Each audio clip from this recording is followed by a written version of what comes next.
last November, I was at our women's retreat, and we were mingling, and the host, an older lady, was talking about the mules, the mule that she rescued, and how, and the mule now got healed and now had a baby mule. And I said, oh my gosh, that's wonderful. I love the story. Can I meet the mule? And she opened her eyes wide and she shouted, what do you mean you never met a mule before? Don't you ride mules in Colombia?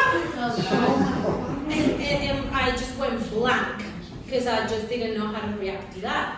And there's a lady there that is part of the conversation, and she notices that I'm like, and she's like, she turns and says, they have cars and buses in Colombia. That brought me back to, and so a lot of times I've been in situations like that, and people say something, and I wish I had said something to it, but I just went blank. And so anyway, I decided to make fun of the situation.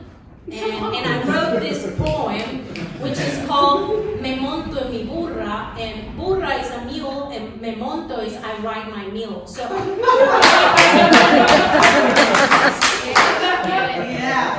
so every line of every stanza is Me monto en mi burra, which means I ride my mule. Me monto en mi burra, I ride my mule, with patience and hope, climbing up these hills to escape the cars I never rode. Me monto en mi burra, I ride my mule strong, yet she stopped, arre, arre, third time in a row. Mules are stubborn, must be our third world genes messing with her African bones. Me monto en mi burra, I ride my mule through these huts made of mud, dirt floors, spicy meals, and poor Espanol. Me monto en mi burra, I ride my mule back and forth through a romanticized, chaotic jungle full of bandits and drug lords, while singing Catholic prayers, I call for revenge on my ancestors. Me monto en mi burra, Netflix just called.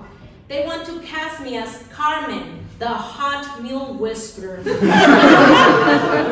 A sexy, badass Latina with a machete, a tragic past, and mucho honor. Yo les dije, I said, only if the burra gets a speaking role. Me monto en mi burra, está pesada del calor. Like me, she carries invisible loads, imaginary fears, and terror. We rode past soldiers wearing aviators and speaking gringo. Ma'am, this is a restricted zone. You can't mule your way into freedom. I offered them coffee and papaya. They asked if I had cocaine. I said no. Just charisma and perspective. They thought it was the worst joke. Me monto en mi burra. I better call her Madison and dress her like a cowboy. Leather boots, tight jeans, hat, and spurs. She'll climb the social ladder among the Mustangs and the American quarter horse.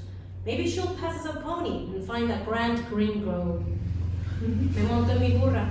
We auditioned for Yellowstone, but they said, too brown, mucho color. So now we write Rogue, just a burra and her girl, away from Hollywood and the labels they sold. Me monto en mi burra, but she's not burra. She's a smart one playing dumb. Like the rest of us little mules canvassing these mountains before showing our worth. Being yourself can cause a revolt. The horses around here were raised on chickens and oats.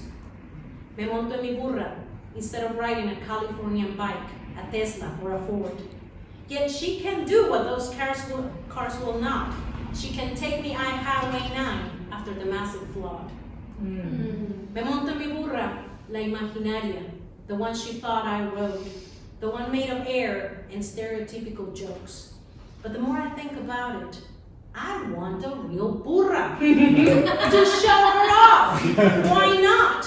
Next time they assume my looks, my origins, and my accent come with a burra, they won't be wrong. They'll be right. But this time, my burra will talk instead of kicking my throat.